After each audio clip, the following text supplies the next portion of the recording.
Hello everyone, my name is Neha. आप मेरे बारे में यहाँ देख सकते हैं। मैंने एमएससी फिजिक्स आईआईटी कानपुर से किया है। सीएसआर नेट में मेरी 59 रैंक है। जैम में मेरी 162 रैंक है। गेट और बीएआरसी दोनों ही एग्जाम मैंने 2018 में क्लियर किए हैं। आई होप आपको मेरे लेक्चर्स पसंद आएंगे। प्लीज़ मेरे चैनल को सब्सक्राइब कीजिए, मेरे लेक्चर को लाइक कीजिए और किसी भी इंपॉर्टेंट टॉपिक पर आपको वीडियो चाहिए तो प्लीज़ मुझे कमेंट कीजिए। Thank you. आज मैं आपको पीजीटी हिस्ट्री और पीजीटी ज्योग्राफी दोनों का सिलेबस बताने वाली हूँ इस वीडियो में। प्लीज़ मेरी वीडियो पर बने रहिए। मैं बीच बीच में नोट्स और इम्पॉर्टेंट बुक से रिलेटेड इन्फॉर्मेशन देती रहूँगी। यहाँ मैं आपको कुछ टॉपिक्स और सब टॉपिक दोनों की इन्फॉर्मेशन दूंगी और आप क्या कर सकते हो, जो एग्ज़ाम पेपर होते हैं डीएसएसबी पीजीटी के, उस टॉपिक्स उस पेपर से आप टॉपिक को देख सकते हो कि कौन सा टॉपिक इंपॉर्टेंट है, कौन सा सब टॉपिक इंपॉर्टेंट है। यहाँ पर भी मैं आपको बताती रहूँगी। तो चलो वीडियो स्टार्ट करते हैं। हमारा टॉपिक है इंडियन हिस्ट्री।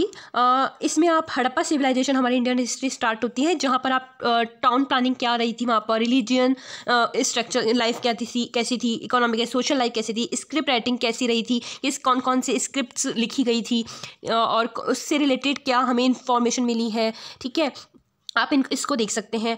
और इसमें आप यहाँ पर आप महाजनपद से रिलेटेड देख सकते हैं। आप बुद्धिज्म और जैनिज्म, ये बहुत इंपॉर्टेंट टॉपिक है। ये राइज कैसे हुआ, इसकी टीचिंग और दोनों को कंपेयर कर सकते हो आप कि कौन कौन सी किस टाइम पे राइज हुई है और इनके जो संस्थापक थे वो क्या कौन रहे हैं, इनका सोसाइटी पर क्या इफेक्ट रहा है, ट्रेड कॉमर्स, इनसे रिलेटेड आप चीज़ें देख सकते हैं। मौर्यास की यदि हम बात करते हैं तो मौर्यास का राइज कैसे हुआ, इनमें इंपॉर्टेंट जो मौर्य रहे हैं जैसे चंद्रगुप्त मौर्य, उनका एडमिनिस्ट्रेशन कैसा रहा, इनका कंट्रीब्यूशन क्या है अशोका का वहाँ पर। ठीक है, और मौर्य एम्पायर का डिक्लाइन कैसे हुआ है, इस चीज़ को आप देख सकते हैं। गुप्ताज में आप गुप्ताज का गोल्डन पीरियड क्यों बोलते हैं, गुप्ताज में समुद्रगुप्ताज के बारे में, चंद्रगुप्त विक्रमादित्य के बारे में। ठीक है, इनके एडमिनिस्ट्रेशन, रिलीजन और ट्रेड एंड कॉमर्स दोनों के आप ये जो एम्पायर है इनको आप देख सकते हैं। इनकी सोसाइटी और इकोनॉमी क्या रही है क्या नहीं है, वैदिक से लेकर 7th सेंचुरी तक दोनों को आप एक बार देख लीजिएगा।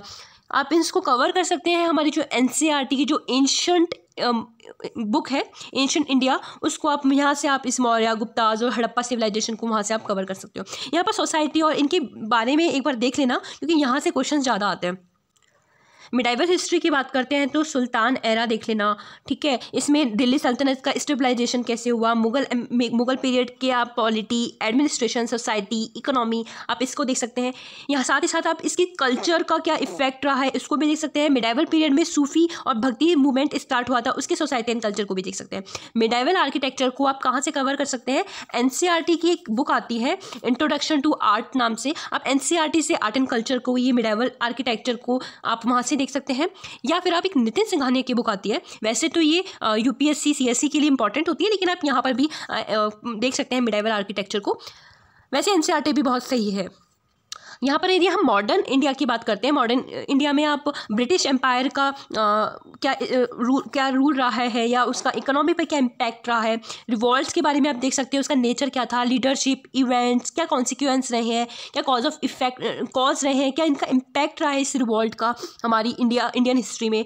सोशल रिलीजियस रिफॉर्म्स को आप देख सकते हैं। इंडियन फ्रीडम मूवमेंट्स जो रहे हैं 1885 से लेकर 1947 पे, या सत्याग्रह को ले लो या फिर नॉन ओबीडियंस मूवमेंट ले लो, क्विट इंडिया मूवमेंट, जो भी जितने भी रहे हैं आप उसको देख सकते हैं। जब हमारा कॉन्स्टिट्यूशन फ्रेम हुआ था उसकी फ्रेमिंग के बारे में, उसके फीचर्स के बारे में, कॉन्स्टिट्यूशन वर्किंग, अडॉप्शन, कौन सी कमिटीज़ रही हैं, क्या इसके फीचर्स रहे हैं, क्या इंपॉर्टेंट है हमारे कॉन्स्टिट्यूशन में, आप इसको देख सकते हो। इसके लिए आप हमारी पॉलिटी एनसीईआरटी जो पॉलिटी है उसको आप देख सकते हो, या फिर आप एम लक्ष्मीकांत नाम से एक बुक आती है पॉलिटी की, आप वो भी देख सकते हो। ये थोड़ी सी स्टैंडर्ड हो जाएगी लक्ष्मीकांत, लेकिन आप एम लक्ष्मीकांत भी देख सकते हो। उसका फर्स्ट चैप्टर ही आपको कॉन्स्टिट्यूशन पे मिल जाएगा, या फिर आप पॉलिटी की एनसीईआरटी से रिलेटेड बुक्स भी देख सकते हो। आप खाली आपको कॉन्स्टिट्यूशन के बारे में पढ़ना है तो आप एनसीईआरटी की बुक को ही रेफ़र करो तो ज़्यादा बेस्ट रहेगा। एम लक्ष्मीकांत थोड़ी सी ज़्यादा हो जाएगी, वो बहुत बड़ी बुक है, वो पूरे पॉलिटी से रिलेटेड है। वर्ल्ड हिस्ट्री की यदि हम बात करते हैं तो यहाँ पर राइज ऑफ एंशिएंट सिविलाइजेशन को आप देख सकते हैं, जिसमें स्क्रिप्ट, ट्रेड, क्या कैलेंडर रहा है, Roman and Greek civilization, rise of Islam, उनकी टीचिंग, उनका क्या कल्चर रहा है, ये आप देख सकते हैं। Nomadic people of central Asia, उनका डार्क एज, क्या उनका डिक्लाइन रहा है, इसको आप देख सकते हैं। रेनेसांस को आप देख सकते हैं कि क्या रेनेसांस क्या था और इसका रिफॉर्मेशन पीरियड क्या रहा है यूरोप में। कैपिटलाइजेशन और कैपिटलाइजेशन को देख सकते हैं आप यहाँ पर, इसका इंडस्ट्रियल रिवलाइजेशन, इम्पेरियलिज्म, कॉलोनाइजलिज्म क्या होता है, चाइना का इस पीरियड में क्या रोल रहा है, जापान के बारे में आप इसकी वर्ल्ड हिस्ट्री को आप देख सकते हैं। इसके लिए आप किसी भी कोचिंग की वर्ल्ड हिस्ट्री को आप देख सकते हैं, या आप इसकी एनसीईआरटी को भी देख सकते हैं। वर्ल्ड हिस्ट्री से रिलेटेड जो एनसीईआरटी हमारी, आप इसको भी देख सकते हैं। हाँ, मैंने मॉडर्न इंडिया की जो बुक नहीं बताई है, आप इसके लिए स्पेक्ट्रम बुक को देख सकते हैं, वो भी बहुत अच्छी बुक है। स्पेक्ट्रम बुक है मॉडर्न इंडिया की, या फिर आप बिपिन चंद्रा की एक बुक आती है, आप उसके को भी मॉडर्न इंडिया के लिए आप उसको देख सकते हैं, बिपिन चंद्रा की। ओके, मैं पीजीटी ज्योग्राफी का यहाँ पर आपको टॉपिक और सब टॉपिक की इन्फॉर्मेशन दूंगी, कुछ इंपॉर्टेंट सब टॉपिक्स बताऊंगी। आप फिर भी इसको एग्ज़ाम पेपर से चेक कर लीजिए कि कौन से टॉपिक या सब टॉपिक आ रहे हैं या कौन से इंपॉर्टेंट है, एक बार आप चेक कर लीजिएगा। चलो वीडियो स्टार्ट करते हैं। फर्स्ट टॉपिक है हमारा ज्योग्राफी एज ए डिसिप्लिन। यहाँ पर आप देख सकते हैं कि क्या मिडाइवल एशियन पीरियड में ज्योग्राफिकल आइडियाज़ क्या रहे हैं, या फिर कंटेम्प्रेरी ज्योग्राफी को आप देख सकते हैं, पोस्ट सेकेंड वर्ल्ड वॉर, इन्वायरमेंटलिज्म, इनको आप एक बार देख सकते हैं। सेकेंड है हमारा origin and evolution of earth. इसमें आप introduction to solar system, motion of earth, इसके बारे में देख सकते हैं, जिसमें ये सबसे इंपॉर्टेंट है occurrence of day night, revolution, rotation, change off season क्यों होता है, लैटिट्यूड लॉन्गिट्यूड का क्या इफेक्ट पड़ता है, अर्थ इंटीरियर के बारे में देख सकते हैं, वागेनर कॉन्टिनेंटल ड्रिफ्ट थ्योरी क्या है, प्लेट टेक्टोनिक थ्योरी क्या है, अर्थ एंड वोल्केनो का प्लेट टेक्टोनिक से क्या रिलेशन है, फॉल्टिंग, ऑरिजिन ऑफ अर्थ में आप नेबुला हाइपोथेसिस थ्योरी या big bang theory, evolution of continent, atmosphere, ocean, इनको आप देख सकते हैं। इसके लिए आप एनसीईआरटी की 11th क्लास की बुक है फंडामेंटल ऑफ फिजिकल ज्योग्राफी, यहाँ से आप इस चीज़ को कवर कर सकते हैं। थर्ड है हमारा interior of earth and distribution of ocean and continent. इसमें आप वागेनर थ्योरी जो हमारी कॉन्टिनेंट ड्रिफ्ट थ्योरी, उसको आप देख सकते हैं। प्लेट मूवमेंट क्या होता है, वोल्केनो सिस्मोसिटी, इसको आप देख सकते हैं। लैंड रिफॉर्म्स में हमारे रॉक साइकिल इंपॉर्टेंट है, ठीक है, आप इसको देख सकते हैं, ये इंपॉर्टेंट है, आप देख लेना यहाँ पर। ये मास वास्टिंग क्या होती है, लैंड स्लाइड क्या होती है, work of river, glacier, winds, इनको आप एक बार देख लेना। हम क्लाइमेटोलॉजी में आते हैं तो हम यहाँ पर देख सकते हैं एटमॉस्फेयर का कंपोजिशन क्या रहा है, इसकी स्ट्रक्चर क्या है, इस पर बहुत क्वेश्चंस आते हैं। इंसोलेशन, टेम्परेचर, एटमॉस्फेयर प्रेशर क्या रहा है, साइक्लोन्स क्या होते हैं, क्लासिफिकेशन ऑफ क्लाइमेट देख लेना, कोपेन का, ठीक है, थारवेट का, और ये क्लाइमेट चेंज का क्या इफेक्ट है, क्या कॉज है, इनको आप एक बार देख लेना। ओशन के बारे में बात करते हैं तो geomorphology of ocean floor, submarines, specific Indian oceans में क्या इम्पैक्ट है, क्या उनके कुछ फीचर्स देख लेना आप। टाइड्स के बारे में देख लेना, टाइड्स कैसे आते हैं, और क्या बोलते हैं कोरल रीफ्स के बारे में देख लेना। मैरीन सिस्टम पूरा आप एक बार देख सकते हैं, मरीन सिस्टम क्या है। लाइफ ऑन अर्थ की यदि हम बात करें, इसमें आप लाइफ ऑन अर्थ में आप ये देख सकते हैं बायोस्फीयर, मैन एंड बायोस्फीयर के बारे में, ह्यूमन इम्पैक्ट क्या रहता है इस बायोकेमिकल साइकिल में, इसको देख सकते हैं। यदि हम इंडियन ज्योग्राफी की बात करते हैं तो इंडिया का शेप साइज़ क्या है, उसकी लोकेशन क्या है, स्टेट और टेरिटरी क्या है, इसको आप देख सकते हैं। फिजियोग्राफी में आप स्ट्रक्चर को देख सकते हैं, ड्रेनेज सिस्टम देख सकते हैं, उनका इवोल्यूशन क्या रहा है। ड्रेनेज सिस्टम हमारे यहाँ पर 3 पार्ट में डिवाइडेड है, नॉर्थ वाला पार्ट, पेनिनसुला वाला पार्ट, ठीक है। हमारे यहाँ पर नॉर्थ में 2 पार्ट में डिवाइडेड, सॉरी। तो नॉर्थ में हमारे कौन कौन सी रिवर रही हैं, और पेनिनसुला रीजन में कौन कौन सी रिवर रही है, उनकी ट्रिब्यूटरी कौन कौन सी रही है, आप ड्रेनेज सिस्टम इन सब दोनों को देख सकते हैं।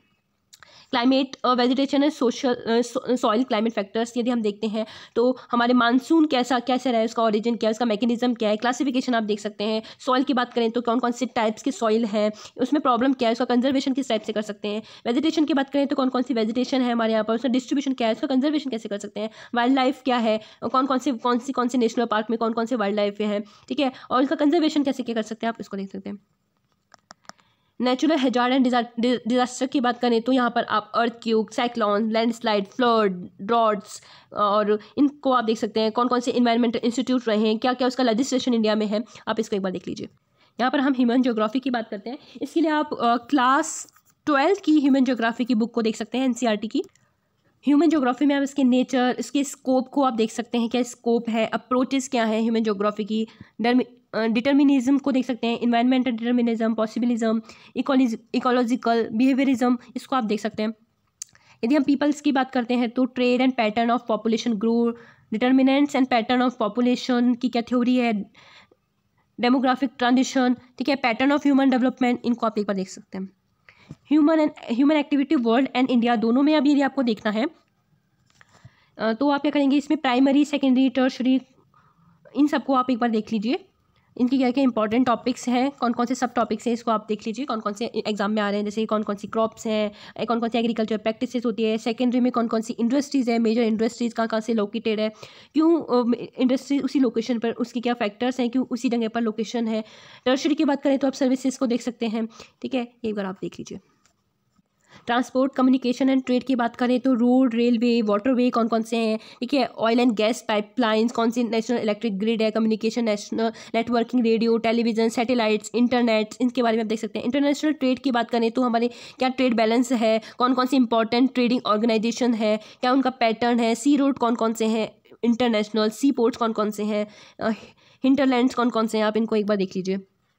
ह्यूमन सेटलमेंट्स हमारा एक टॉपिक है, आप इसको एक बार देख लीजिए, इसके सब टॉपिक को। Geographical perspective on selected issue and programs, इनको एक बार देख लीजिएगा। जियोग्राफिकल कार्टोग्राफी, इनको एक बार आप देख लीजिए। इनका स्क्रीनशॉट ले लीजिए, मैं इनको रीड नहीं कर रही हूँ, आप एक बार इसका स्क्रीनशॉट ले लीजिए, इनको आप देख सकते हैं।